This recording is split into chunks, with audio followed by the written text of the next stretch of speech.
300 পৰা 1206 লৈ BHIC 132 unit 11 আৰবৰ আক্ৰমণ আৰু সম্প্ৰসাৰণৰ বিষয়ে আলোচনা কৰিম। এই পাঠটো আলোচনা কৰাৰ আগতে আমি ইয়াত কিছুমান উদ্দেশ্য নিহিত হৈছে আৰু এই উদ্দেশ্যবিলাক আমি জনাৰ পিছত আমি পাঠৰ ভিতৰত কি বিষয়বস্তু আছে সেই বিষয়ে জানিব পাৰিম। উদ্দেশ্যবিলাক হৈছে এই প্ৰাৰম্ভিক মধ্যযুগত আৰবৰ পৰা বিদেশী আক্ৰমণ বুজাৰ পৃষ্ঠভূমি, অৰ্থাৎ প্ৰাৰম্ভিক মধ্যযুগত আৰবসকলে বিদেশত কেনেধৰণে তেওঁলোকৰ আক্ৰমণ কৰিছিল সেই সম্বন্ধে আমি বুজিব পাৰিম। তাৰপিছতে আন এটা উদ্দেশ্য হৈছে আৰবৰ হিন্দু বিজয় উৎস। আৰবসকলে হিন্দু কেনেকৈ বিজয় কৰিছিল, তাৰ কি চ'ৰ্চ আছে, তাৰ কি উৎস আছে, সেই বিষয়ে আমি জানিব পাৰিম। তাৰপিছত আমি আৰবসকলৰ দ্বাৰা হিন্দু দখল কৰাৰ কাৰণ, আৰবসকলেনো হিন্দু কিয় দখল কৰিছিল সেই সম্বন্ধে আমি তাৰ কিছু কাৰণ ইয়াতে জানিব পাৰিম আৰু সেইবিলাক আমি উল্লেখ কৰিব পাৰিম। তাৰপিছত আমি জানিব পাৰিম হিন্দু বিজয়ৰ পৰ্যায়সমূহ, কিবিলাক যে ষ্টেজেছ আছে, কিবিলাক যে পৰ্যায় আছে, সেই পৰ্যায় বিভিন্ন ধৰণৰ বিজয় কৰা পৰ্যায়বিলাক বিষয়ে আমি জানিব পাৰিম। আৰু হিন্দু বিজয়ৰ ঔপনিৱেশিক বুজাবুজি, ইয়াত কলনিয়েল কিবা বুজাবুজি আছে নেকি, আণ্ডাৰষ্টেণ্ডিং আছে নেকি, সেই বিষয়ে আমি এই পাঠটোৰ জৰিয়তে আমি জানিব পাৰিম। আৰু শেষত আমি আৰব আৰু ভাৰতীয় সংস্কৃতিৰ মাজত সাংস্কৃতিক আগমন, অৰ্থাৎ আৰবসকল ভাৰতত অহাৰ লগে লগে তেওঁলোকৰ সংস্কৃতি ভাৰতৰ লগত, ভাৰতৰ সংস্কৃতি তেওঁলোকৰ লগত যিটো মিলা মিছা বা আণ্ডাৰষ্টেণ্ডিং বা বুজাপৰা বা এক্সচেঞ্জ কেনেধৰণে হৈছিল, কেনেকৈ সাংস্কৃতিকভাৱে বা সাহিত্যিকভাৱে কেনেধৰণে দুখন দেশে লাভান্বিত হৈছিল, ৰাজ্য লাভান্বিত হৈছিল, সেই বিষয়ে আমি জানিব পাৰিম। অৰ্থাৎ এই 6টা মূল উদ্দেশ্য আগত ৰাখি আমি এই পাঠটোৰ বিষয়ে আমি বিভিন্ন ধৰণে আৰবসকলে কেনেধৰণে ভাৰতত আহিছিল আৰু তেওঁলোকৰ বিভিন্ন কাৰ্যকলাপৰ বিষয়ে আমি জানিব পাৰিম। এই পাঠটোৰ এতিয়া আমি এটা চমু পৰিচয় দিব লাগিব এইখিনি আগবাঢ়িবৰ কাৰণে।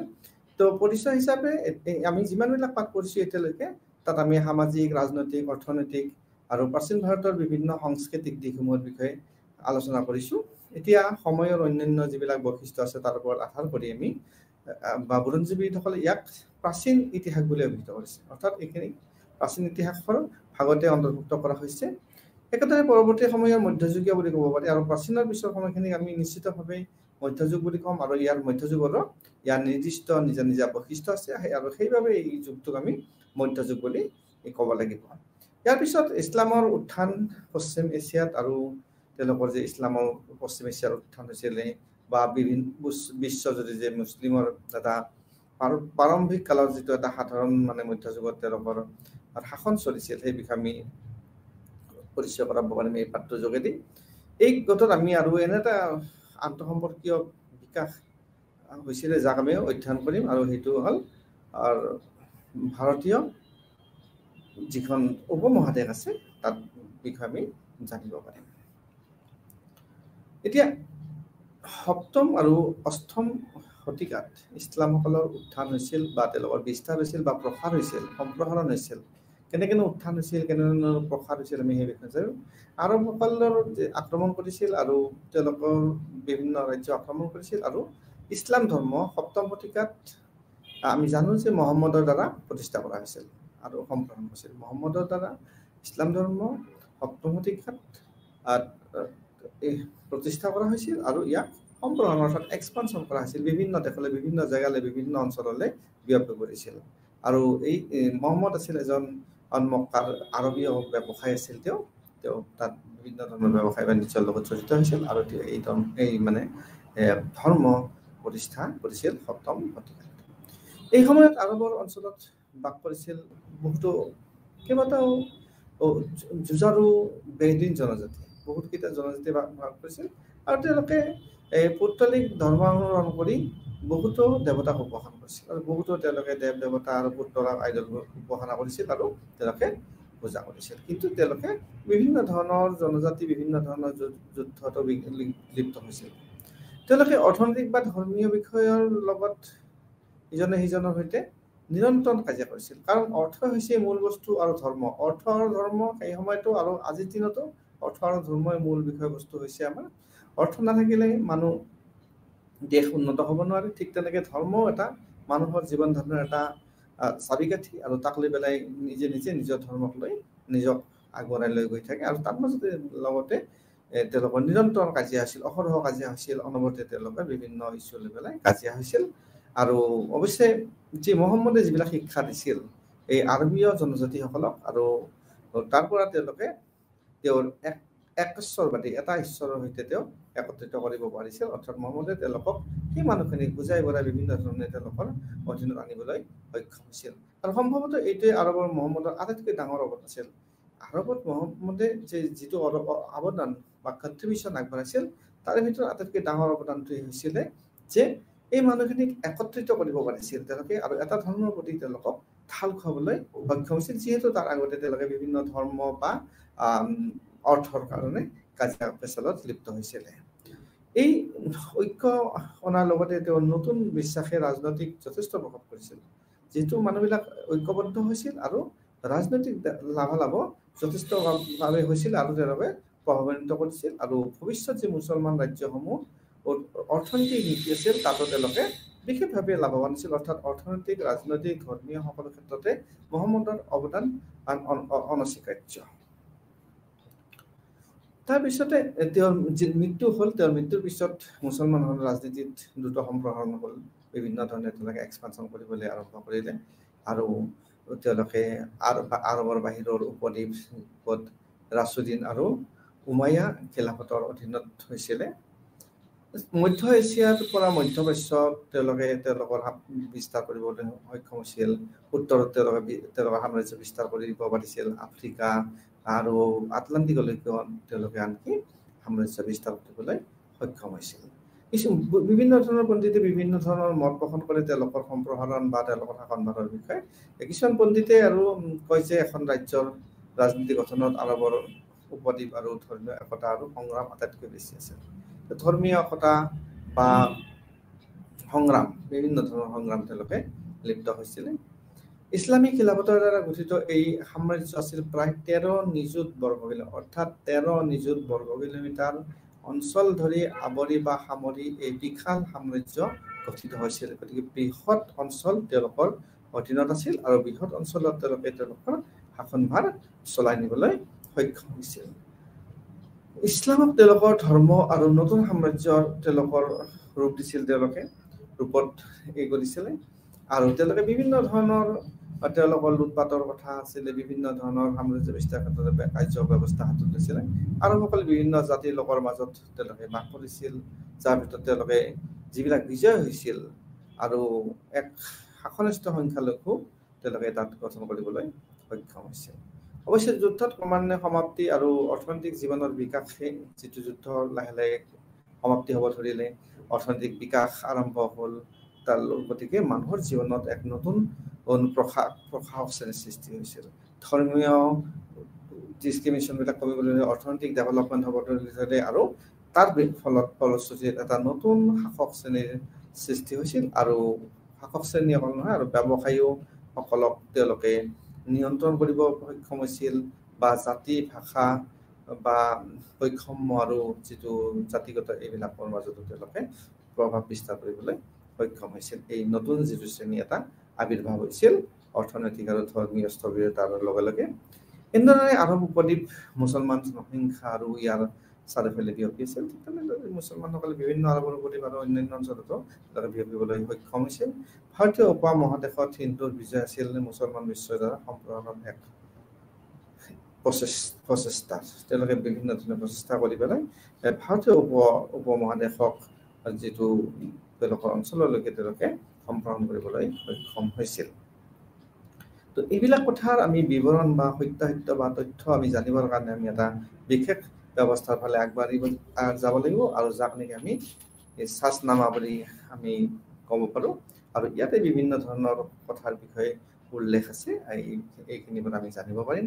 হিন্দুৰ ওপৰত আৰব বীজৰ ঐতিহাসিক উৎসৰ বিষয়ে আমি ইয়াৰ পৰা জানিব পাৰিম চাচনামাৰ পৰা। তাত যিখন এটা তথ্য তাত সম্বলিত হৈছে, তাত লিখিত হৈ আছিলে, তাৰ পৰা আমি জানিব তাত কিছুমান ক্ষেত্ৰত কিছুমান তাত অভাৱো ঘটিছিল। আৰু বিজয়টো ফুটুহ আলৰ কেইটামান পৃষ্ঠাত সংকুচিত, এই যে আৰবসকলৰ বিজয় সংকুচিত কৰা হৈছিল। আৰু আল বালাথুদিৰ বুধানত আল মাদাইনীয়ে আৰবৰ বিষয়ে যথেষ্ট তথ্য দিয়ে, বহুত তথ্য আল মাদাইনীয়ে দিয়ে যে আৰবসকলে কেনেধৰণে কি কৰিছিলে। তেওঁৰ দিয়ে ট্ৰেন্সো ফ্ৰিক্সিয়ানা যিটো বিজয়, বা কিন্তু হিন্দে তেওঁৰ বিৱৰণত সামান্যহে মানে উল্লেখ আছে। সিন্ধু সম্বন্ধে কিন্তু তেওঁৰ কম উল্লেখ আছে, কিন্তু আৰবসকলৰ বিষয়ে বহুত বেছি তাত উল্লেখ পোৱা যায়। অৱশ্যে বিষয়বস্তুৰ আৰব উৎসৰ এই অভাৱৰ বাবে মুখ্যতঃ ক্ষতিপূৰণ দিয়া হৈছিল, আৰু 1226 চনত আলী কুলিফৰ দ্বাৰা লিখা পাৰ্চী পাঠৰ জৰিয়তে ইয়াক নিৰ্ভৰযোগ্য ঐতিহাসিক কামজি হেৰুৱা আৰবৰ এখন যিটো বিৱৰণ লেনদেনৰ অনুবাদ বুলি দাবী কৰে। বিভিন্ন ধৰণৰ লেনদেনৰ তেওঁলোকৰ যিটো তথ্য আছিল তাক অনুবাদ কৰা বুলি দাবী কৰা হয়। এই বিজয়ৰ ইতিহাসৰ সৈতে তেওঁলোকৰ যিটো বিজয়, তেওঁলোকৰ যিটো ইতিহাস তাৰ সৈতে উল্লেখ কৰিব পাৰি।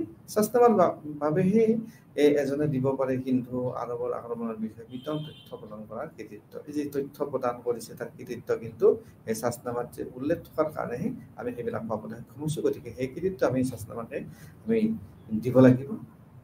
শাস্ত্ৰবাদ 680 পৰা 718 খ্ৰীষ্টপূৰ্বৰ পৰা হিন্দু ইতিহাসৰ বিৱৰণ দিয়ে, অৰ্থাৎ এইটো গোটেই পিৰিয়ডত সেই সম্বন্ধে তথ্য পোৱা যায়। বুৎপত্তিগতভাৱে শাস্ত্ৰনামা শব্দটোৰ অৰ্থ হৈছে চাচৰ কাহিনী, অৰ্থাৎ চাচে যি তাত লিখিছিলে সেই তথ্যই আমি তাত পাম, আৰু তাৰ পৰা আমি এই বিভিন্ন ধৰণৰ বিৱৰণী বিভিন্ন তথ্য আমি উদ্ঘাটন কৰিবলৈ সক্ষম হ'ম। সেই সময়ত তেওঁ আছিল হিন্দু ব্ৰাহ্মণ শাসক, অৰ্থাৎ হিন্দ প্ৰদেশত তেওঁ আছিল শাসক, আৰু তেওঁ আছিলে এজন হিন্দু ব্ৰাহ্মণ। এই কিতাপখন এখন পাৰ্চী গদ্য ৰচনা আছিল, য'ত লিখা হৈছিল উচ্চ চহৰ মানে হাই চহৰ, যি সময়ত হিন্দু ৰাজনৈতিক ৰাজধানী আছিল। আৰু সেই সময়ত কি আছিল, এই যে উচ্চ চহৰ বুলি কোৱা হৈছে এখন হিন্দু সকলৰ ৰাজধানী আছিল। বৰ্তমান ইয়াৰ অৱস্থিতি আমি যদি ক'ব যাওঁ, বৰ্তমান এই পাকিস্তানৰ যিটো বন্দৰ চহৰ আছে কৰাচীৰ পৰা প্ৰায় 70 কিলোমিটাৰ উত্তৰত অৱস্থিত হ'ব বুলি তাক অনুমান কৰা হৈছে, 70 কিলোমিটাৰ দূৰত। তাৰপিছত আমি যদি চাব যাওঁ, মুছলিম ভাৰতত এক গুৰুত্বপূৰ্ণ ঐতিহাসিক উৎস হিচাপে আমি শাস্ত্ৰনামাই ইয়াৰ উপযুক্ত মনোযোগ লাভ নকৰিলে। তেওঁ কিন্তু যিমান মনোযোগ যিমান তাৰ সন্মান বা আদৰ পাব লাগিছিল সিমানখিনি আদৰ তাত পোৱা নাই। ইংৰাজীত কি কৰা হৈছিল, ইয়াৰ আংশিক অনুবাদ কৰা হৈছিল, শাস্ত্ৰনামাৰ আংশিক অনুবাদ কৰা হৈছিল, আৰু ইলিয়ট আৰু ডাউছনৰ দ্বাৰা ইয়াক অনুবাদ কৰা হৈছিল, শাস্ত্ৰনামা অনুবাদ কৰা হৈছিল। আৰু 1900 চনত প্ৰথম হিন্দী ঔপন্যাসিক মিৰ্জা কালিজ বেগৰ দ্বাৰা পাৰ্চীৰ পৰা ইংৰাজীলৈ সম্পূৰ্ণ অনুবাদ কৰা হৈছিল। 1900 চনত কিন্তু ইয়াক সম্পূৰ্ণৰূপে অনুবাদ কৰা হৈছিল, আৰু তাৰ এটা উপযুক্ত ব্যৱস্থা কৰা হৈছিল। প্ৰথম আৰু একমাত্ৰ সংস্কৰণ আছিল পাৰ্চী পাঠৰ, আৰু এইটো 1939 চনত প্ৰকাশ পাইছিল। বেছিভাগ বিভিন্ন ধৰণৰ ইতিহাসবিদ আছে, বিভিন্ন ধৰণৰ তথ্য সম্বলক আছে পৰা শাস্ত্ৰনামাক পৰ্যাপ্ত গুৰুত্ব দিয়া হোৱা নাই। বিভিন্ন ধৰণে তাত কিন্তু যিমানখিনি গুৰুত্ব লাভ কৰিব লাগিছিল সিমানখিনি গুৰুত্ব লাভ কৰা নাই। ঔপনিৱেশিক আৰু জাতীয়তাবাদী বুৰঞ্জীবিদসকলৰ দৰে ইয়াক কেৱল এটা আখ্যান হিচাপেহে তাক দেখিছে, এটা আখ্যান বুলি তাক দেখা গৈছে। ভাৰতীয় উপমহাদেশলৈ প্ৰাৰম্ভিক ইছলামৰ আগমনৰ যিটো সময় আছিল, সেই সময়ত তাক এটা আখ্যান হিচাপেহে বা এটা বিৱৰণ হিচাপে, এটা তথ্য হিচাপে তাক উল্লেখ কৰিছে বিভিন্ন বুৰঞ্জীবিদ বা বিভিন্ন জাতীয়বাদী এই ঔপনিৱেশিক আৰু জাতীয়বাদী এই বুৰঞ্জীবিদসকলে। অৱশ্যে আলী কুফিৰ শাস্ত্ৰনামা যি আৰবী ভাষাত 8ম শতিকাৰ তাক অনুবাদ বুলি দাবী কৰা হৈছে, আৰু তাত দেখুওৱা হৈছে যে আন প্ৰকাৰৰ তথ্যৰ ভঁৰাল হ'ব পাৰে, আৰু ইছলামসকল আগমনৰ যি বিভিন্ন ধৰণৰ তথ্য তাত আগমন হ'ব পাৰে বুলি তাক দেখুওৱা হৈছে। দৰাচলতে পাঠ্যত সঁচাকৈয়ে অধিক তথ্য প্ৰদান কৰে। ই এনেকুৱা নহয় যে তাত একো তথ্য সম্বলিত নাছিলে, ই বিভিন্ন ধৰণৰ তথ্য সম্বলিত হয়, আৰু এই বিভিন্ন ধৰণৰ তথ্য প্ৰদান কৰে সঁচাকে। আৰু পণ্ডিত ইয়োহানান ফ্ৰিডমেন মনন আহমেদ আসিফ আদিৰ দৰে যিবিলাক ব্যক্তি আছে, বিশিষ্ট ব্যক্তি আছে, তেওঁলোকে ইয়াত বিভিন্ন ধৰণে বিশ্লেষণ আগবঢ়াইছে, বিভিন্ন ধৰণৰ তথ্য আছে বুলি তেওঁলোকে দাবী কৰিছে। আৰু ইয়াক উপলব্ধ কৰিবৰ কাৰণে তথ্য শ্ৰেণী বিভাজন আৰু বিশ্লেষণ প্ৰস্তুত কৰা ইয়াক প্ৰণালীবদ্ধভাৱে প্ৰয়াস কৰা নাই, কিন্তু তাৰ প্ৰয়োজনীয়তা আছে। ইয়াৰ পৃথক বিৱৰণৰ পিছত পৰীক্ষা কৰি তেওঁলোকে এই সত্যটো প্ৰমাণিত কৰিছিল যে ইয়াৰ ঐতিহাসৰ ওপৰত প্ৰাসংগিক তথ্য আছে। হিন্দুসকলৰ বিষয়ে তাত বিভিন্ন ধৰণৰ তথ্য সম্বলিত হৈ আছে। ইয়াত চৰকাৰ আৰু ৰাজনীতিৰ কথা উল্লেখ আছে। আৰু সেয়েহে যিবিলাক পণ্ডিতে এইবিলাক পঢ়িছে, এই পাঠ্য এই মধ্যযুগৰ উৎস পাবলৈ আৰু বুজি পোৱাৰ তাত আৱশ্যকতা থকা বুলি তাক উপলব্ধি কৰা হৈছে। অৰ্থাৎ চাৰ্চনামাত যিবিলাক বিৱৰণ আছে, যিবিলাক তথ্য আছে, ৰাজনৈতিক হওক বা বিভিন্ন ধৰণৰ হওক বা আৰবসকলৰ কথাই হওক বা হিন্দুসকলৰ কথাই হওক, তাত বিভিন্ন ধৰণৰ তথ্য সম্বলিত হৈছে আৰু তাক বিতংভাৱে অধ্যয়ন কৰি তাক এটা উপযুক্ত বিৱৰণৰ বস্তু বুলি তাক বিবেচনা কৰাটো উচিত বুলি বিবেচনা কৰা হয়। 6 নম্বৰ বৰ্ণনা দিয়া আছে, তাত বিভিন্ন ধৰণৰ এক্সপ্লেনেশ্যন দিয়া আছে, তাক বিভিন্ন ধৰণে তাক ব্যাখ্যা কৰা হৈছে। আমি আগতে যিহেতু উল্লেখ কৰিছোঁ 6 নম্বৰ বিষয়ে বিভিন্ন কথা। ফ্ৰিডমেন আৰু আহমেদ আসিফৰ দৰে ইতিহাসবিদসকলে ইয়াক কেৱল হিন্দু বিজয়ৰ ইতিহাস হিচাপে চোৱাৰ দৃষ্টিভংগী প্ৰত্যাখ্যান কৰিছে। তেওঁলোকে কৈছে যে হিন্দু বিজয়ৰ অকল দৃষ্টিভংগী হিচাপে তাত চাব নালাগে, তাৰ অন্যান্য তথ্য সম্বলিত থকা হিচাপে তাক বিবেচনা কৰিব লাগে, কাৰণ তাত বহল বিস্তৃতভাৱে বিভিন্ন তথ্য তাত পোৱা যায়। তেওঁলোকৰ বিতং অধ্যয়নৰ আন দিশবোৰৰ ওপৰতো তাক আলোকপাত কৰে তেওঁলোকে। আৰু ফ্ৰিডমেনে মত প্ৰকাশ কৰে যে পাঠটো 4টা ভাগত বিভক্ত কৰা হ'ব পাৰে। সম্ভৱতঃ 4টা ভাগত ভাগ কৰা হৈছিল এই পাঠটো, এই বিৱৰণীখিনি। তাৰে ভিতৰত মুহাম্মদ পয়গম্বৰৰ প্ৰশংসাৰ বিভিন্ন বিৱৰণৰ পৰা আৰম্ভ কৰি এই আৰব যোদ্ধা আৰু মুহাম্মদ বৰ্ণনা কৰা আৰব পাণ্ডুলিপি, হিন্দত বিন কাছিমৰ সামৰিক কাৰ্যকলাপ। তো ইয়াত বিভিন্ন বিষয় সামৰি লোৱা হৈছে। মুহাম্মদ পয়গম্বৰে প্ৰশংসা কৰা হৈছে বিভিন্ন বিৱৰণৰ পৰা আৰম্ভ কৰি, আৰু আৰব যোদ্ধা আৰু মুহাম্মদ বৰ্ণনা কৰা আৰব পাণ্ডুলিপি, কিছুমান পাণ্ডুলিপি বা হাতে লিখা কিছুমান তথ্যত তাত বিভিন্ন ধৰণে বিৱৰণ দিয়া হৈছে। হিন্দত বিন কাছিমৰ সামৰিক কাৰ্যকলাপ বিষয়ে তাত বিভিন্ন ধৰণে 4টা ভাগৰ ভিতৰত এটা তাক উল্লেখ কৰা হৈছে।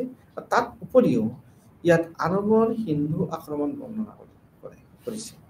আৰবসকলে যে হিন্দু আক্ৰমণ কৰিছে তাৰ বিৱৰণো ইয়াত পোৱা যায়।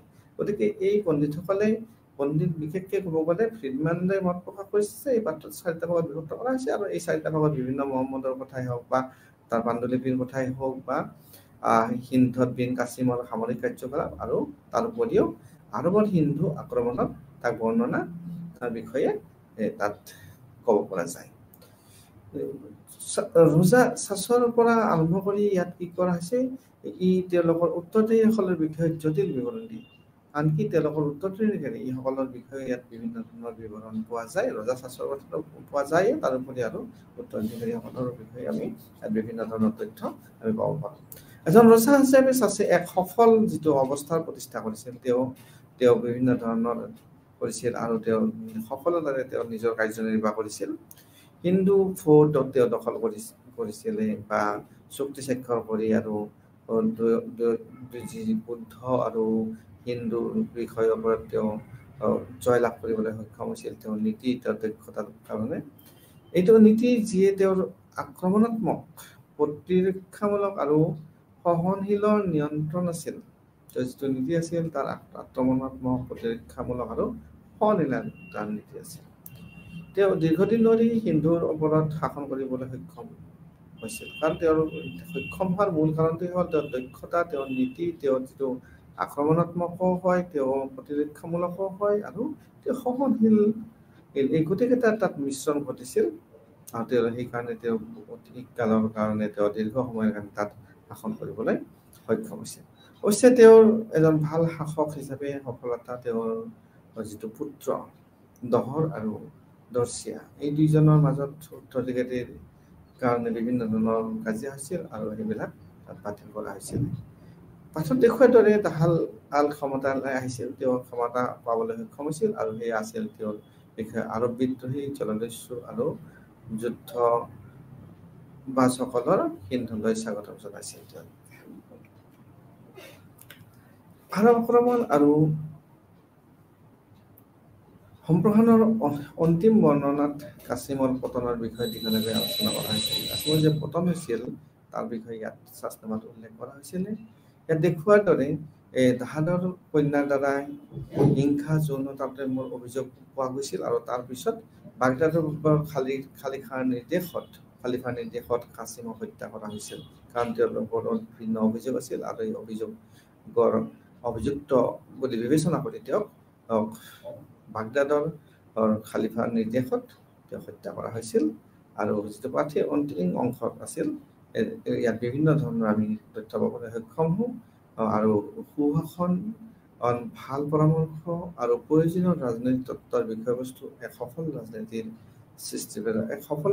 সৃষ্টি কৰিবৰ কাৰণে সুশাসন লাগিব, গুড গভৰ্নেন্স আমি কওঁ, ভাল পৰামৰ্শ, গুড এডভাইচ লাগিব আৰু প্ৰয়োজনীয় ৰাজনৈতিক তত্ত্ব যিটো ইম্পৰ্টেণ্ট পলিটিকেল যিটো থিয়ৰি বা তাৰ ছাবজেক্ট মেটাৰ আৰু এই হৈছে এই সফলতাৰ মূল কাৰণ।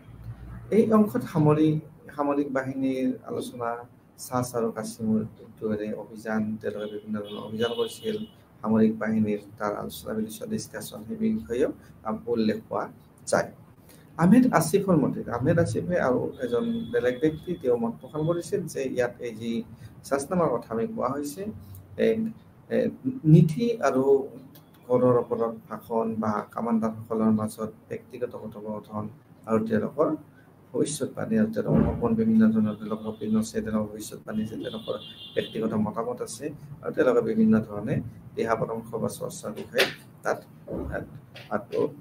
উল্লেখ পোৱা যায়।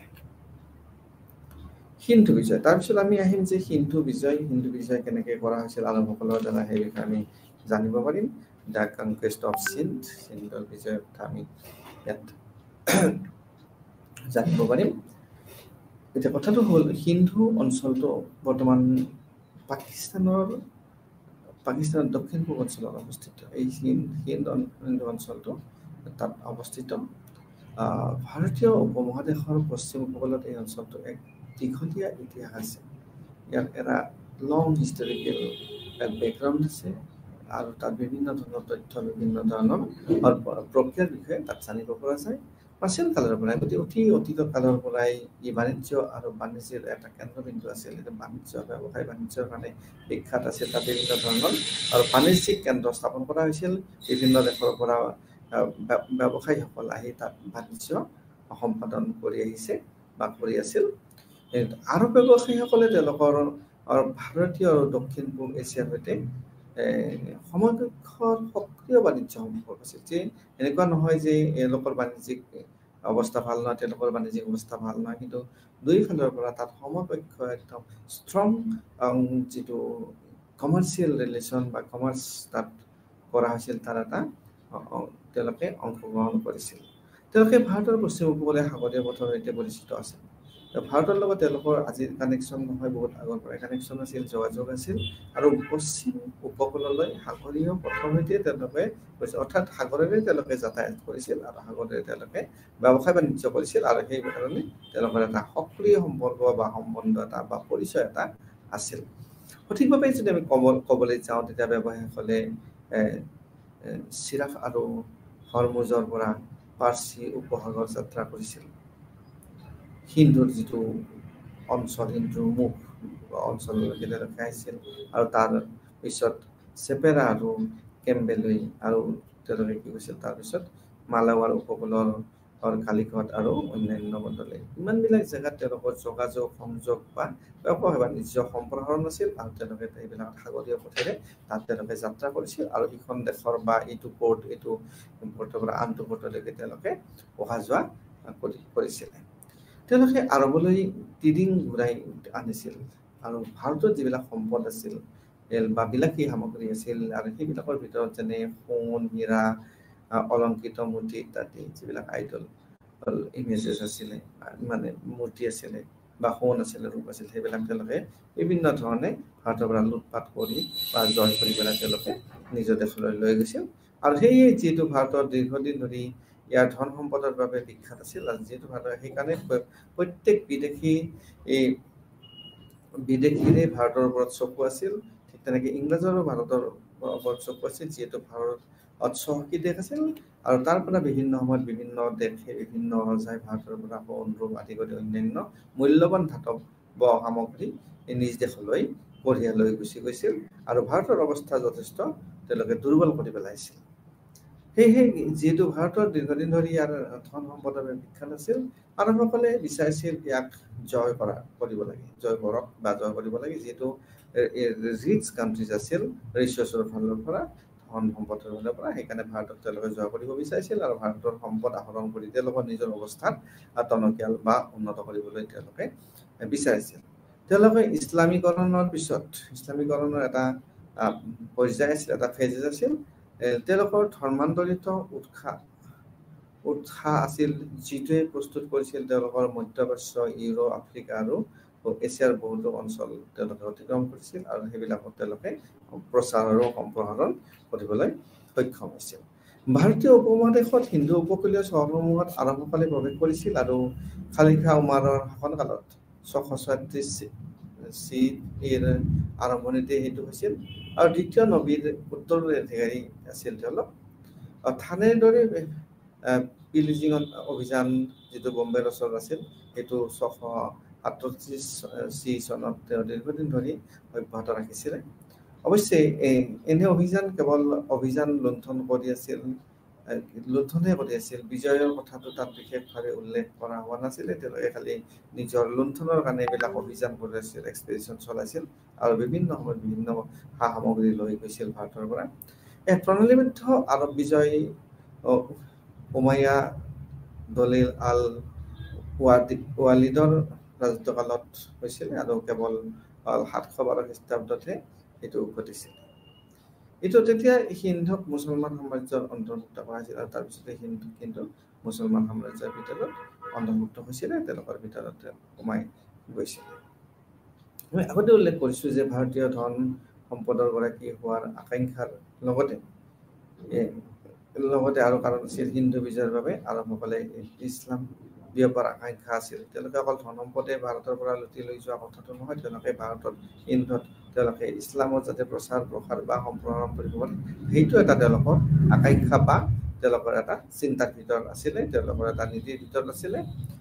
কিন্তু তাৎক্ষণিক কাৰণ হিচাপে যদি আমি চাওঁ, হিন্দী জলদস্যু বিষয়ে আমি জানিব পাৰিম আৰু কিছুমান আৰব জাহাজ তেওঁলোকে কি কৰিছিল, লুণ্ঠন কৰিছিল আৰু ডাবল বা দেবুল বা কৰাচী উপকূলৰ ওচৰত তেওঁলোকে লুণ্ঠন কৰিছিল আৰু তাৰপিছত লুণ্ঠন কৰাৰ পিছত ঐতিহাসিক এক প্ৰমাণ কৰি দেখুৱাইছে এই জাহাজবোৰৰ চিলনৰ ৰজাৰ দ্বাৰা বাগদাদৰ খালিফা আৰু লগতে ইৰাকৰ ৰাজ্যপাল আল হাজাজৰ বাবে প্ৰেৰণ কৰা উপহাৰ কৰিছিল। যিবিলাক জাহাজত এইবিলাক বস্তু সামগ্ৰী পঠোৱা হৈছিল, সেইবিলাক মূলতঃ চিলন, এতিয়া বৰ্তমান যি শ্ৰীলংকা, তাৰ পৰা পঠোৱা হৈছিল আৰু সেইবিলাক পঠাইছিল চিলনৰ ৰজাৰ দ্বাৰা বাগদাদৰ খালিফা আৰু তাৰ লগতে ইৰাকৰ ৰাজ্যপাল আল হাজাজৰ কাৰণে তেওঁলোকে প্ৰেৰণ কৰিছিল। এইটো তেওঁলোকৰ সৌহাৰ্দ্যপূৰ্ণ সম্পৰ্ক বা তেওঁলোকৰ বিভিন্ন ধৰণৰ সুসম্পৰ্ক স্থাপন কৰিবলৈ এইবিলাক প্ৰেৰণ কৰা হৈছিল, যাতে হাজাজৰ সৈতে তেওঁলোকৰ সম্পৰ্ক বৰ্তি থাকে এই ৰজাবিলাকৰ। আৰু অৱশ্যে জাহাজখনৰ যিবিলাক জলদস্যু আছিল, তেওঁলোকৰ লুণ্ঠন কৰি যি লৈ গৈছিল সেইবিলাক সিন্ধু নদী আৰু আৰবসকলৰ যি ডাবল বন্দৰ, তাক তেওঁলোকক কিন্তু আটক কৰা হৈছিল। তেওঁলোকে লুটি লৈ যোৱা বস্তুৰ সৈতে তেওঁলোকক আটক কৰা হৈছিল। এটা দাবী বা খবৰ ক্ষতিপূৰণ ৰখাৰ বাবে হিন্দু ৰজাৰ জাহাজক পুনৰুদ্ধাৰ কৰা হৈছিল আৰু অপৰাধীসকলক শাস্তি দিয়া হৈছিল। কিন্তু তেওঁ তেনে কৰিবলৈ অস্বীকাৰ কৰিছিল আৰু তেওঁৰ নিজৰ অক্ষমতা দেখুৱাইছিল। তেওঁৰ অস্বীকাৰৰ কাৰণ হিচাপে জলদস্যুসকলক নিয়ন্ত্ৰণ কৰিব তেওঁলোকে পৰা নাছিলে আৰু হাজ্জাজ হিন্দ আক্ৰমণৰ বাবে খালিফা ৱালিদক অনুমতি লৈছিলে। তাৰপিছত তিনিটা সামৰিক বাহিনীৰ এটাৰ পিছত এটাকৈ অভিযানত নেতৃত্ব দিছিল আৰু তাত বিভিন্ন ধৰণে তেওঁলোকে জয়লাভ কৰিবলৈ সক্ষম হৈছিল। আৰু তৃতীয়টো আছিল দেৱালৰ মুছলমান বিন মুহাম্মদ বিন কাছিমৰ অভিযান। তেওঁ কৰিছিল যে দাহাৰ পৰাজিত আৰু নিহত হৈছিল সেই যুদ্ধত। পৰৱৰ্তী সময়ত নিৰুণ, ৰেৱাৰ সকলো চুবুৰীয়া চহৰ যিবিলাক আছিল সেইবিলাক তেওঁলোকে কি কৰিছিল এলেকাৰ আৰু মুলতানগৰত তেওঁলোকে আনকি বন্দী কৰিছিল। অৱশেষত এটলাষ্ট কি হৈছিলে হিন্দু ৰাজ্য একেদৰে আছিল 712 চিট আৰু ফলত তেওঁলোকে জয় কৰিছিলে।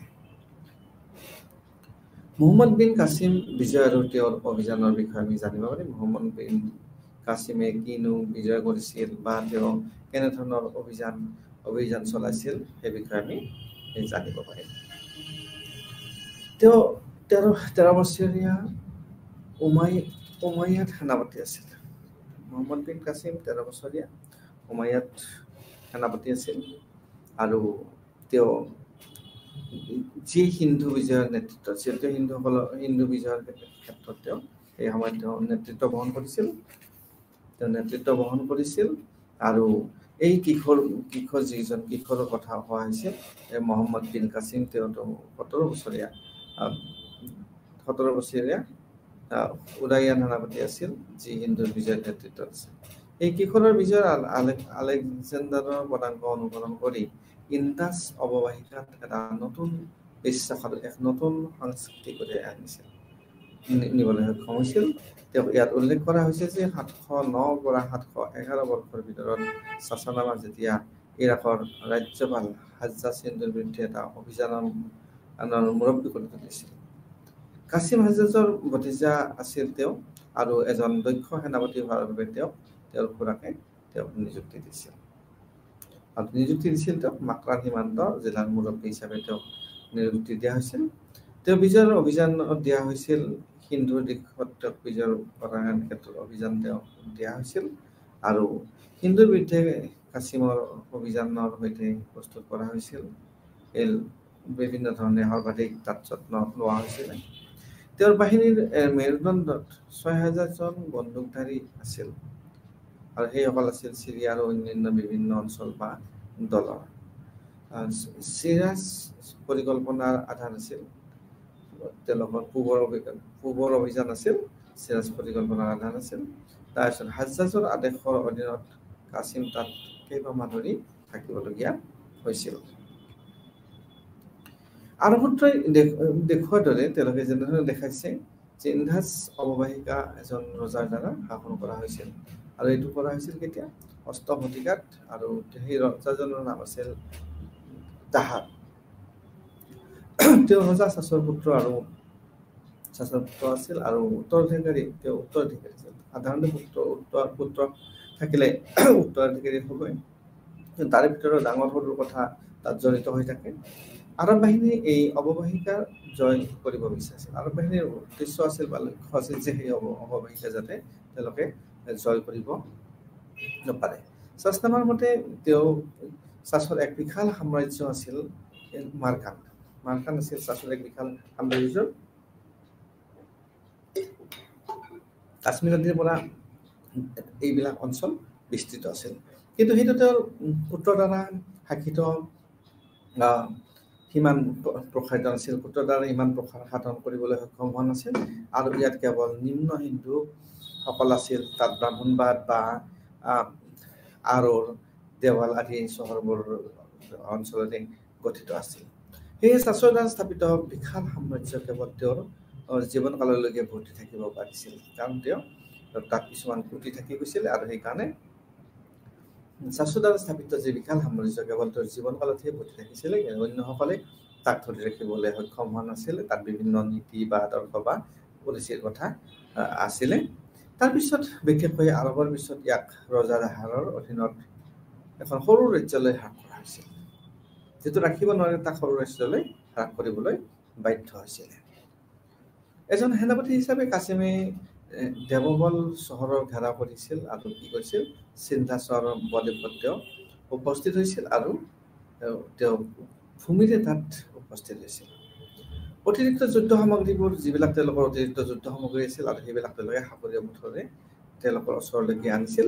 মানুহ অৰ্থাৎ তেওঁলোক ভূমিৰে তাত উপস্থিত হৈছিল আৰু যিবিলাক তেওঁলোকৰ সামৰিক বস্তু আছিল সামগ্ৰী আছিল তেওঁলোকে সেইবিলাক কিন্তু সাগৰীয় পথেৰে আনি পেলাই তেওঁলোকে ওচৰ চপাইছিল বা তেওঁলোকৰ ওচৰলৈ লৈ আহিছিল। দেৱাল এখন মহান চহৰ আছিল আৰু সিন্ধু নদীৰ মুখত যিটো ৰজা তাহাৰৰ এজন লেফটেনেণ্টৰ দ্বাৰা তাক শাসন কৰা হৈছিল। পিছত এইটো সক্ৰিয় বাহিনীৰ চিন্ধাছ উপত্যকাৰ ওপৰলৈ আগবাঢ়িছিল। সিহঁত নিৰুণলৈকে তেওঁলোকে গৈছিল আৰু সেইটো বৰ্তমান ক'ত আছিল পাকিস্তানৰ বৰ্তমানৰ হায়দৰাবাদৰ ওচৰত আছিলে। আৰু ই শান্তিপূৰ্ণভাৱে তেওঁলোকে তাত আত্মসমৰ্পণ কৰিছিলে। অৱশ্যে কাশ্মীৰ নদী পাৰ হৈ তাহাৰক নিজেই মোকাবিলা কৰাৰ লক্ষ্য ৰাখিছিল, যাতে তাক ইংৰাজসকলক তাত তেওঁলোকে নিজে মোকাবিলা কৰিব পাৰে। তেওঁৰ ফালৰ পৰা তাহাৰে তেওঁৰ শক্তিশালী সৈন্যৰ সৈতে সামৰিকভাৱে আক্ৰমণকাৰীসকলৰ সৈতে যুঁজিছিল আৰু বহুদিনৰ বাবে তেওঁলোকে যুদ্ধ কাৰ্যত লিপ্ত হৈছিল। অৱশ্যে আৰৱ বাহিনীৰ দ্বাৰা তেওঁ বেয়াকৈ পৰাজিত হৈছিল আৰু আৰৱ বাহিনীৰ লগত তেওঁ পৰাজিত হৈছিল আৰু পৰাজিতই অকল নহয়, তেওঁ নিহত হৈছিল। পৰৱৰ্তী সময়ত ব্ৰাহ্মণবাদৰ ৰাজধানী আৰু এলেৰকো দখল কৰা হৈছিল আৰু গতিশীল চিন্ধাছৰ পূবৰ ফালে উত্তৰ দিশে কাশ্মীৰ জয় কৰাৰ লক্ষ্য ৰাখিছিল। নীতি আৰু নীতিৰ বিষয়ে আমি বিভিন্ন ধৰণে বিভিন্ন কথা আমি জানিব পাৰোঁ আৰু কেইবাটাও বিজয় লাভ কৰাৰ পাছতো হিন্দু কাশ্মীৰৰ এই বিষয়ে অন্ধভাৱে একত্ৰিত ৰূপান্তৰ হৈ যোৱা নাছিল। যদিও দেৱাল আৰু মুলতানত আৰৱৰ বিষয়ৰ পিছত হৈছিল, তাত গণহত্যা বা নিৰুণ পুৰাস্ত্ৰ চাবান্দ্ৰী আদিৰ দৰে তাত কিছুমান উদাহৰণ পোৱা যায়। তো সেই বিজয় আৰু পৰাজিতসকলৰ মাজত আলোচনা আৰু মীমাংসা তেওঁলোকে কৰিছিলে। নীতি আলোৰত কাশ্মীৰ পালন কৰিছিল। তাত তেওঁলোকে সহিষ্ণুতা আৰু ধৰ্মীয় স্বাধীনতাৰ পথ প্ৰশস্ত কৰিছিল, কাৰণ তাত ভাৰতীয় ধৰ্ম আৰু সংস্কৃতিৰ সৈতে ইছলাম জয় কৰাৰ সহাৱস্থানৰ বাবে চাচনামাই কোৱাৰ দৰে তেওঁলোকে চাচনামাই যেনেধৰণে কৈছিল, কাশ্মীৰ ইয়াৰ প্ৰতি সহনীয়তাৰ নীতি অনুসৰণ কৰিছিল। যিবিলাক পৰাজিত জনসাধাৰণ আছিল, জনসংখ্যা আছিল বা মানুহ আছিল, তেওঁৰ নীতিটো আছিলে সহনীয় নীতি। তেওঁ তাত বেছিকৈ দমন কৰিব বিচৰা নাছিল। তেওঁ ব্ৰাহ্মণিক আৰু দুয়োকে ধৰ্মীয় স্বাধীনতাৰ অনুমতি দিছিল আৰু এই ধৰ্মীয় স্বাধীনতাৰ অনুমতি একাংশে ব্ৰাহ্মণসকল আৰু বৌদ্ধসকলক দিছিল আৰু তাৰ বিভিন্ন ধৰণৰ কাৰণ আছিল। তেওঁ দুয়োটা ধৰ্মৰ পুৰোহিতসকলৰ বিশেষাধিকাৰ সংৰক্ষণ কৰিছিল। আনকি এই যে বৌদ্ধ ধৰ্ম আৰু হিন্দু ধৰ্ম দুয়োটা ধৰ্মৰে পুৰোহিতসকল আছিল, তেওঁলোকক পুৰোহিতসকলৰ বিশেষ অধিকাৰ যিবিলাক আছিল সেইবিলাক তেওঁ সংৰক্ষণ কৰিছিল। আৰু এইটোৱে দেখুৱাইছিল যে কাশ্মীৰে ভাৰতীয় সামাজিক পৰম্পৰাৰ গোপনীয়তা প্ৰদান কৰিছিল আৰু তাত ব্ৰাহ্মণসকলৰ কথাতে তাত উল্লেখ কৰা হৈছে। আচলতে চাচনামাই উল্লেখ কৰিছে যে তেওঁ ব্ৰাহ্মণসকলৰ এনেদৰে মাতিছিল, ভাল মানুহ আৰু বিশ্বাসী। অৰ্থাৎ ব্ৰাহ্মণসকলক তেওঁলোকে খুব এটা পৰ্যায়ত ৰাখিছিলে আৰু তেওঁলোকক মাতাৰ ধৰণ তেওঁলোকৰ ভাল মানুহ বিশ্বাসী। আৰু ব্ৰহ্মবাদৰ অৱৰোধৰ পিছত তেওঁলোকে আছিল হিন্দু ৰাজবংশৰ অধীনত তেওঁলোকৰ যিদৰে অধিষ্ঠিত হৈছিল আৰু এক পদত তেওঁলোকক নিযুক্তি দিয়া হৈছিল। তদুপৰি এই পদসমূহ তেওঁলোকৰ দ্বাৰা বংশানুগত কৰা হৈছিল। আনকি তেওঁলোকক পদসমূহত নিযুক্তি দিয়া হৈছিল ব্ৰাহ্মণসকলক বিভিন্ন পদত, আৰু তেওঁলোকক এই পদ যিবিলাক আছিলে এই পদবিলাক বংশানুগত, অৰ্থাৎ এজনৰ পিছত এজনে তাত তেওঁলোকৰ লাভ কৰিবলৈ সক্ষম হ'ব। অৰ্থাৎ এইটো এটা পাৰ্চিয়েলিটিৰ কথা ইয়াত এটা আহিছে। সাধাৰণ লোকসকলে তেওঁলোকক ইচ্ছা অনুসৰি উপাসনা কৰিবলৈ বা মুক্ত কৰি দিয়া হৈছিল। যিবিলাক সাধাৰণ লোক আছিল তেওঁলোকে উপাসনা যিহেতু কৰে আৰু তেওঁলোকক সেইকাৰণে মুক্ত কৰিছিল। যদিহে তেওঁলোকে পৰিশোধ কৰে আৰবসকলক ৰজা তাহানাক দিয়া চৰকাৰৰ দৰে একেধৰণে তেওঁলোকে পৰিশোধ কৰে, তেতিয়াহ'লে তেওঁলোকক মুকলি কৰি দিয়া হৈছিল, তেওঁলোকে উপাসনা কৰিব পাৰিছিল। চমুকৈ তেওঁ হস্তক্ষেপ কৰা নাছিল, কিন্তু সিন্ধৰ সামৰিক ব্যৱস্থাৰ সৈতে আৰু বহুতো অঞ্চলত শান্তি বজাই ৰাখিবলৈ তেওঁ সন্মত হৈছিল। সকলো ক্ষেত্ৰতে তেওঁ হস্তক্ষেপ কৰা নাছিল আৰু তেওঁলোকে শান্তি বজাই ৰাখিবলৈ খুব আগ্ৰহ প্ৰকাশ কৰিছিল। হাজ্জাজৰ নিৰ্দেশনাত কাছিমে এনে নীতি অনুসৰণ কৰিছিল। তেওঁ নিৰ্দেশ দিছিলে হাজ্জাজে আৰু তেওঁ এই নীতি অনুসৰণ কৰিছিল, কাৰণ তাত বিভিন্ন কাৰণ আছিলে। যি মানুহক ধৰ্মীয় স্বাধীনতা প্ৰদান কৰাত বিশ্বাস কৰিছিল। মানুহৰ ধৰ্মীয় স্বাধীনতাটো এটা অত্যন্ত জৰুৰী বিষয় আৰু সেইটো তেওঁলোকে বিশ্বাস কৰাত সহায় কৰিছিল। সেয়ে শাসনামা হিচাপে ৰাজ্যসমূহ কাছিমে গ্ৰহণ বা দেৰি সুশৃংখল আৰু শান্তিপূৰ্ণ অৱস্থা হৈছিল।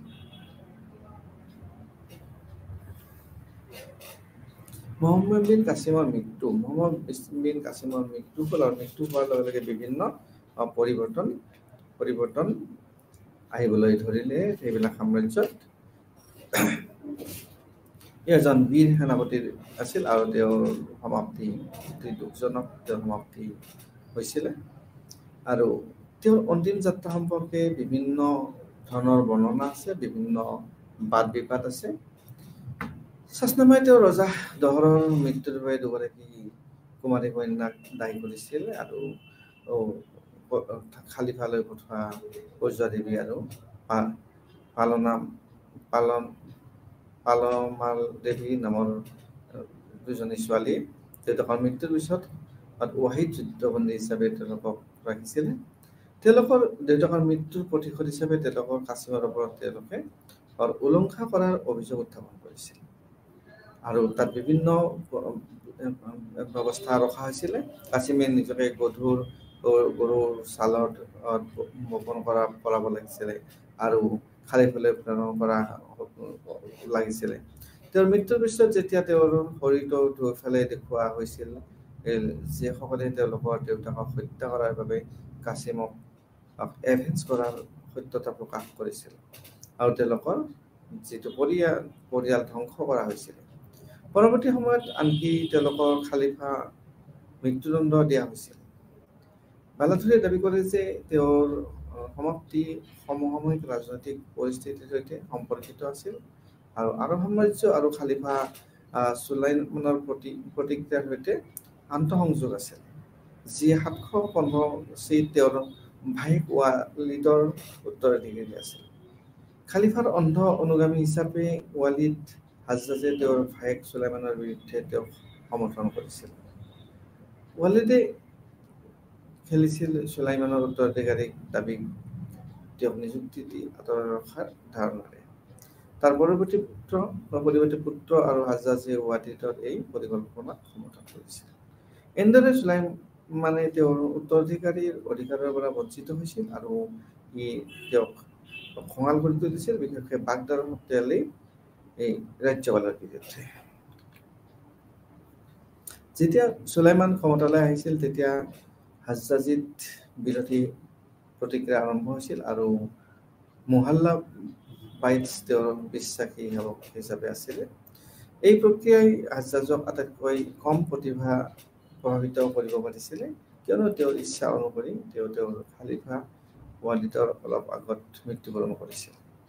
অৱশ্যে প্ৰতিদ্বন্দ্বিতাই নিশ্চিতৰূপে ৱালিদৰ বিশ্বাসী পৃষ্ঠপোষকতা আৰু আত্মীয়সকলক প্ৰভাৱিত কৰিছিল। তো আমি ইয়াৰ পৰা বিভিন্ন ধৰণৰ কথা জানিব পাৰিলোঁ। সেয়েহে ভাগ্য হাজ্জাজ আৰু ৱালিদৰ মৃত্যুৰ পিছত তেওঁৰ লক্ষ্য হোৱাটো আটাইতকৈ বেছি আছিল। তেনে ক্ষেত্ৰত গৰুৰ ছালৰ চিলাই দিয়াৰ কাহিনীটো এটা কাল্পনিক বৰ্ণনা হৈ আছিল।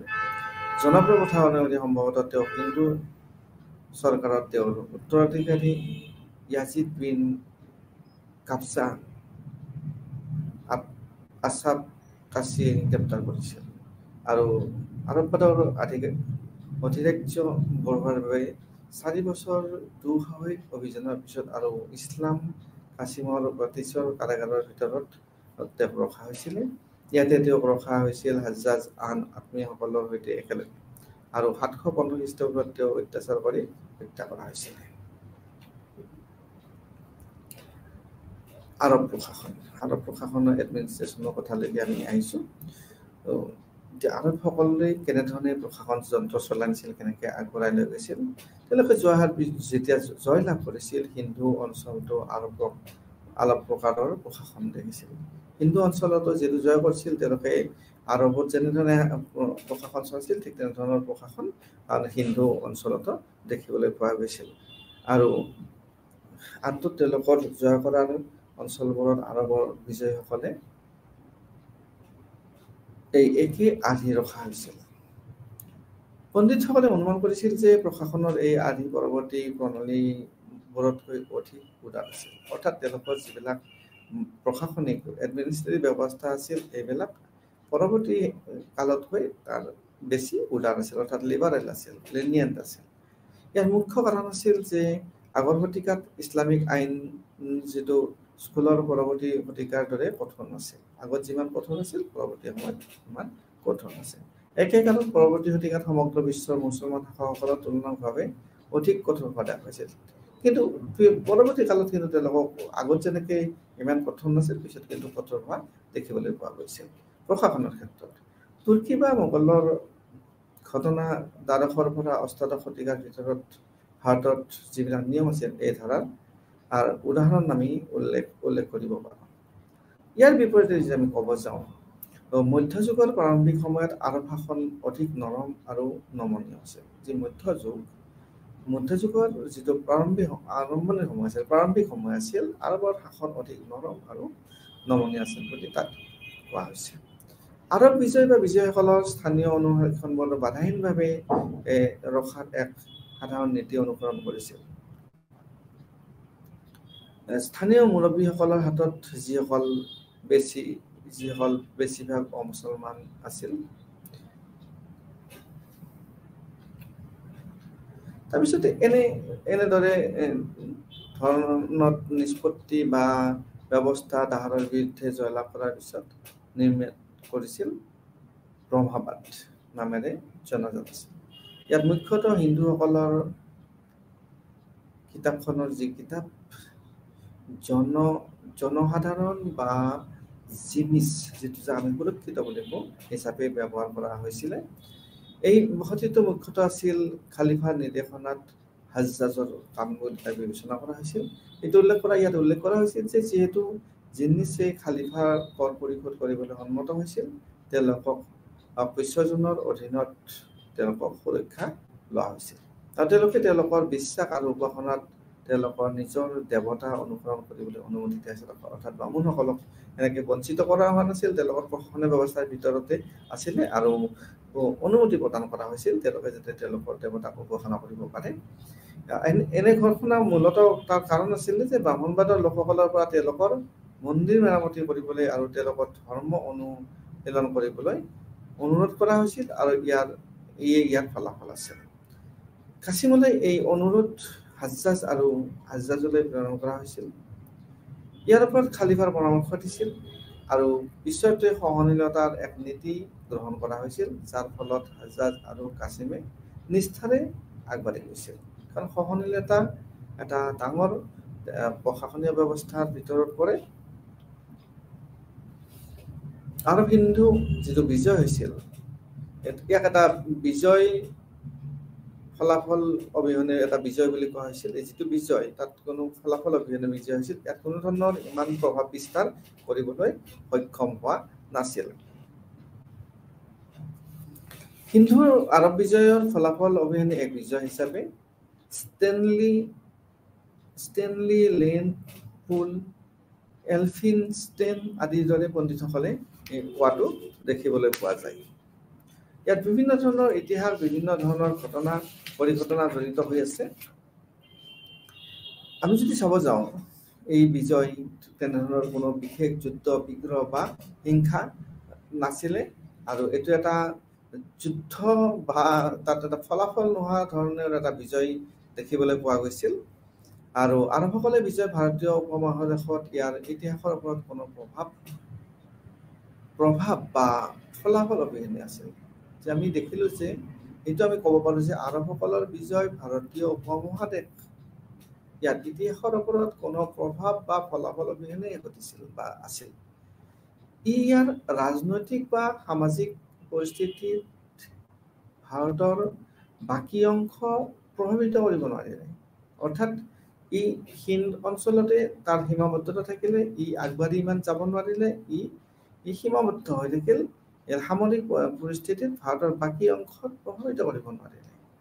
আৰৱ শাসন কেৱল হিন্দু অঞ্চলত সীমাবদ্ধ হৈ পৰিছিল। মই ইতিমধ্যে কৈ উঠিছোঁ যে আৰৱ শাসন হিন্দুসকলৰ অঞ্চলতে সীমাবদ্ধ হৈ পৰিছিল আৰু ভাৰতীয় শাসকসকলৰ এটা বিশেষ এটা কৃতিত্ব যায় বা বিশেষ এটা দক্ষতা আছিল বা তেওঁলোকৰ শক্তি আছিল যে শাসকসকলে আৰবসকলক তেওঁলোকৰ সীমাৰ পৰা ভয় বা উৎখাত নকৰাকৈ তেওঁলোকৰ ৰাজ্য শাসন কৰিছিল। অৰ্থাৎ আৰবসকলে য'তে যি কৰি থাকক, কিন্তু ভাৰতীয় যি ৰজাসকল আছিল, শাসকসকল আছিল, তেওঁলোকে তেওঁলোকক সীমাৰ পৰা তেওঁলোকক উৎখাত কৰা নাছিল, কিন্তু তেওঁলোকে নিজৰ ৰাজ্য বা শাসন সুন্দৰভাৱে কৰিবলৈ সক্ষম হৈছিল। আৰবসকলৰ প্ৰভাৱ উপমহাদেশৰ কেৱল এটা সৰু অংশতে সীমাবদ্ধ আছিল। এই বুলি কোৱা হয়, পণ্ডিতসকলে বিভিন্ন পৰা জনা যায় যে তেওঁলোকে সকলোবিলাক অংশ বা অঞ্চল তেওঁলোকৰ অধীনলৈ নিবলৈ তেওঁলোকে সক্ষম হোৱা নাছিল। অৱশ্যে এই দৃষ্টিভংগীক সমালোচনা কৰা হৈছে, বিভিন্ন পণ্ডিতে বিভিন্ন সময়ত সমালোচনা কৰিছে, তাক খণ্ডন কৰিছে আৰু বিভিন্ন ধৰণৰ তাত যুক্তিও আগবঢ়াইছে।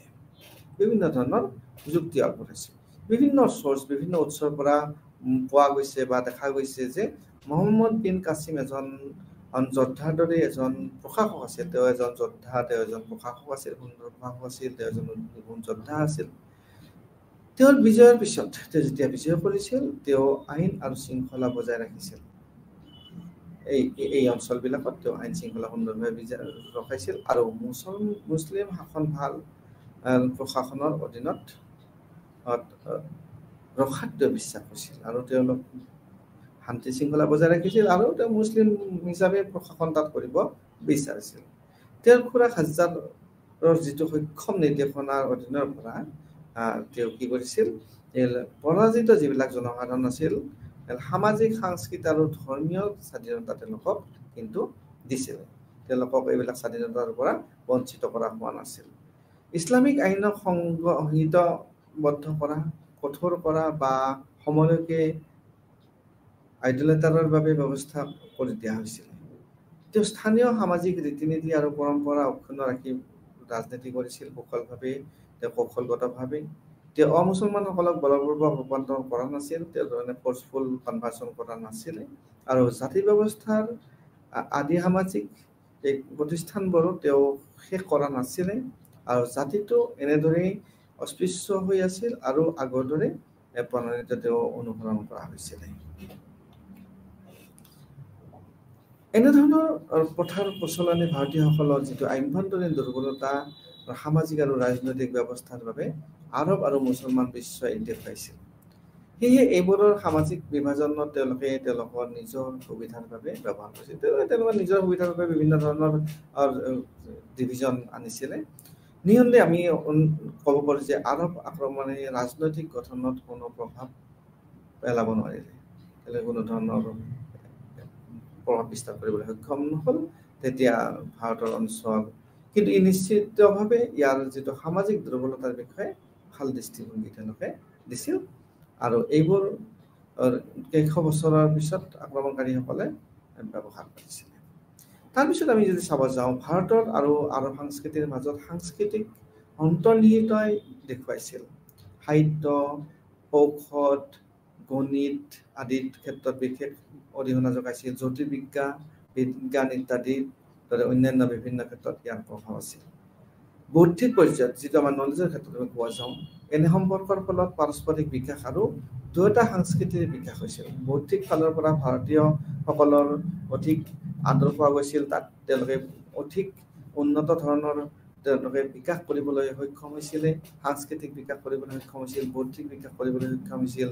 গণিত হওক, ঔষধ হওক, সাহিত্য হওক বা জ্যোতিৰ্বিজ্ঞানৰ ক্ষেত্ৰতে হওক বা সংস্কৃতিৰ ক্ষেত্ৰতে হওক, বিভিন্ন ধৰণে বৰঙণি আগবঢ়াবলৈ সক্ষম হৈছিল আৰু তেওঁলোকে সন্মানিত হৈছিল। আটাইতকৈ পুৰণি যিটো ৰেকৰ্ড কৰা ইণ্ডো আৰব বুদ্ধিজীৱী এজন আছিল হিন্দু জ্যোতিৰ্বিজ্ঞানী। তেওঁ এজন হিন্দু জ্যোতিৰ্বিজ্ঞানী আছিল আৰু গণিতজ্ঞ। তেওঁ বাগদাদত উপস্থিত হোৱাৰ সময়ত 771 যোগাযোগ হৈছিল ব্ৰহ্মদত্তৰ দ্বাৰা ব্ৰহ্ম সিদ্ধান্ত নামৰ সংস্কৃত ৰচনা। সুন্দৰ ৰচনা আগবঢ়াইছিল, তাত জ্ঞানৰ প্ৰকাশ হৈছিলে। এজন আৰব গণিতজ্ঞৰ সহায়ত এই পাঠ আৰবীলৈ অনুবাদ কৰা হৈছিল আৰু এই পাঠক আৰব পণ্ডিতৰ সহায়ত, গণিতজ্ঞৰ সহায়ত আৰবীলৈ অনুবাদ কৰা হৈছিল। আৰু ইমানতে শেষ হোৱা নাই, হিন্দী নামেৰে নামকৰণ কৰা হৈছিল। আৰৱৰ বিকাশত ইয়াৰ আটাইতকৈ বেছি প্ৰভাৱ আছিল। আৰৱ যে বিকাশ হৈছিল তাত ইয়াৰ প্ৰভাৱ আছিলে। জ্যোতিৰ্বিজ্ঞান যদিও গণিতৰ ওপৰত আন 3টা ৰচনাও অনুবাদ কৰা হৈছিল আৰু বেলেগ বেলেগ ৰচনা আৰৱলৈ অনুবাদ কৰা হৈছিল। গণিতত ভাৰতীয় সংস্কৃতিৰ আটাইতকৈ গুৰুত্বপূৰ্ণ অৱদান আৰৱ শিক্ষাৰ বাবে আৰবী সংখ্যা আছিল। গতিকে দুখন মাজত ভাৰত আৰু আৰৱৰ মাজত বিভিন্ন ধৰণৰ আদান প্ৰদান হৈছিলে আৰু বিকাশ হৈছিল। একেদৰে আৰৱসকলে ভাৰতীয় ঔষধৰ প্ৰতি অধিক মনোযোগ দিছিল। তেওঁলোকে ঔষধৰ প্ৰতি অধিক মনোযোগ দিছিল আৰু 15টা সংস্কৃত ৰচনা অনুবাদ কৰা হৈছিল, যাৰ ভিতৰত আছিল চাৰাকা আৰু সুশ্ৰুতৰ কাম। ভাৰতীয় চিকিৎসকসকলৰ বাগদাদত মহান সন্মান আছিল। মই ইতিমধ্যে কৈছোঁ যে চিকিৎসকসকলক বিশেষভাৱে সন্মানিত কৰা হৈছিল আৰু সন্মান প্ৰদানো কৰা হৈছিল। সন্মান দিছিল, সন্মান প্ৰদানো কৰিছিল। তেওঁলোকে তাত ভাল সংখ্যাত পোৱা হৈছিল, অৰ্থাৎ বহুতখিনি ভাৰতীয় তাত চিকিৎসাৰ লগত জড়িত হৈছিল। মানকা এনেকুৱা এজন চিকিৎসক আছিল যাৰ আছিল ৰুকিয়া খালিফা হাৰুন আল ৰছিদক আৰোগ্য কৰিছিল আৰু তেওঁ সন্মান কৰিছিল আৰু তাৰ কাৰণে তেওঁ ধন অৰ্জন কৰিবলৈ সক্ষম হৈছিল। ইয়াৰ উপৰিও জ্যোতিষ শাস্ত্ৰ আৰু হাতৰ কাম স্ত্ৰীয়ে আৰৱৰ মনোযোগ আকৰ্ষণ কৰিবলৈ সক্ষম হৈছিল আৰু বহুতো কিতাপ এই ক্ষেত্ৰৰ পৰা আৰবীলৈ অনুবাদ কৰা হৈছিল। অৰ্থাৎ তেওঁলোকৰ অৱস্থা, বৌদ্ধিক অৱস্থা চহকী কৰিবলৈ সক্ষম হৈছিল ভাৰতীয় পণ্ডিতসকলৰ পৰা। সেইবোৰ সংৰক্ষণ কৰা হৈছিল আৰৱৰ হিষ্টৰিগ্ৰাফি যিটো ৰাইটিং অফ হিষ্ট্ৰী বা তাত চ'ৰ্চ হিচাপে তাত ৰখা হৈছিলে। অন্যান্য অনুবাদবোৰৰ ক্ষেত্ৰৰ পৰাও আমি আছিল যুদ্ধ, যুক্তি, নৈতিকতা, যাদু আদিৰ কলা এইবিলাকৰ ক্ষেত্ৰতো বিশেষ পাৰদৰ্শিতা দেখিবলৈ সক্ষম হৈছে। বিখ্যাত পঞ্চতন্ত্ৰৰ এনেদৰে আছিল আৰবী ভাষাৰ যিটো কালিলা আৰু বিভিন্ন কাহিনী তাত বিভিন্ন জনাজাত আছিল, অনুবাদ কৰা হৈছিলে আৰু বিভিন্ন ধৰণে তাত জনাজাত আছিল।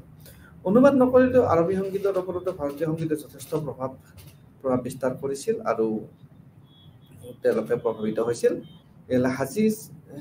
জাহিজ নামৰ এজন আৰব লেখকৰ কামে প্ৰকাশ কৰে যে বাগদাদৰ প্ৰাক্তনজনে প্ৰশংসা লাভ কৰিছিলে।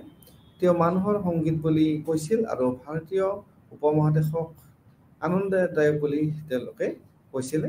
ভাৰতীয় সংগীতৰ ওপৰত এনেধৰণৰ আন এটা প্ৰসংগ আছিল আৰু এজন আৰব লেখকৰ পৰা যে সৰু আৰু সুৰৰ ওপৰত এজন ভাৰতীয় কিতাপৰ বিষয়ে কৈছিলে আৰু আনকি ভাৰতীয় সংগীততো বিভিন্ন ধৰণৰ চৰ্চা কৰা হৈছিলে। তাত আৰবৰ পৰা এনে তথ্য উপলব্ধ হৈছিলে আৰু বিভিন্ন ধৰণে তেওঁলোকৰ মাজত বুজাবুজি হৈছিলে আৰু আদান প্ৰদান হৈছিলে। এতিয়া সৰ্বশেষত আমি সামৰণিলৈ আহিছোঁ। সামৰণিত আমি এইটো কথাই ক'ব পাৰোঁ যে তেওঁলোকৰ বিভিন্ন নীতি বা তেওঁলোকৰ সম্প্ৰসাৰণ আৰু শাসনভাৰে বিভিন্ন ধৰণত প্ৰভাৱ বিস্তাৰ কৰিছিল। ধৰ্মীয় ক্ষেত্ৰতেই হওক বা সাংস্কৃতিক ক্ষেত্ৰতেই হওক বা অৰ্থনৈতিক ক্ষেত্ৰতে, ব্যৱসায় বাণিজ্যৰ ক্ষেত্ৰতেই হওক বা মানুহক কেনেধৰণে প্ৰশাসনত তেওঁলোকৰ অধীনলৈ নিব লাগিছিল এই কথা সম্বন্ধে আমি জানিব পাৰিলোঁ। মধ্যযুগৰ আৰম্ভণিত ইছলামৰ উত্থানৰ বিশ্বজুৰি সুদূৰপ্ৰসাৰী ৰাজনৈতিক, অৰ্থসামাজিক আৰু সাংস্কৃতিক প্ৰভাৱ আছিল। সুদূৰপ্ৰসাৰী বিশ্বজুৰি ৰাজনৈতিক, যিটো পলিটিকেল বুলি ক'ব পাৰোঁ, আমি আৰ্থ সামাজিকৰ কথা ক'ব পাৰোঁ, যিটো আমি ছ'চিঅ' ইকনমিকৰ আমি কথা ক'ব পাৰোঁ, আৰু সাংস্কৃতিক প্ৰভাৱ যিটো আমাৰ কালচাৰেল আমি দিশত ক'ব পাৰোঁ। সেই তাতে আমি উদাহৰণ ইতিমধ্যে আমি দিছোঁৱে যে কেনেধৰণে গণিতেই হওক বা সাহিত্যই হওক বা গানৰ ক্ষেত্ৰতেই হওক বা বিভিন্ন ক্ষেত্ৰত বা কালচাৰেল ক্ষেত্ৰতে বা জ্যোতিষ বিজ্ঞানৰ ক্ষেত্ৰতে হওক তাৰ প্ৰভাৱ পৰিছিলে। আৰু ইয়াৰ সৈতে প্ৰথম সম্পৰ্ক ভাৰতীয় উপমহাদেশত যিটো অষ্টম শতিকাত বেছিভাগ পাৰ্চী পাঠৰ পৰা আমি জানিব পাৰোঁ। আৰু সেই পাঠৰ বিষয়ে চাচনামা নামৰ এটা উৎস আছিল আৰু যি উৎসত বিভিন্ন ধৰণৰ প্ৰশাসনৰ বিষয় হওক বা অন্যান্য বিষয়ত তাত উল্লেখ কৰা হৈছিলে আৰু যি সাধাৰণ হিন্দুৰ ইতিহাস গণনা কৰিছিলে। মাত্ৰ হিন্দুৰ ইতিহাসত এক সাধাৰণ গণনা বিষয়ে আমি জানিব পাৰোঁ। বিজয়ৰ বৰ্ণনামূলক বিৱৰণত এজন যুৱকৰ মহম্মদ বিন কাছিম নামৰ আৰু জেনেৰেলৰ বিষয়ে ইয়াত আলোচনা কৰা হৈছে আৰু অন্তৰ্ভুক্ত কৰা হৈছিলে। আৰু যি সাহসিকতাৰে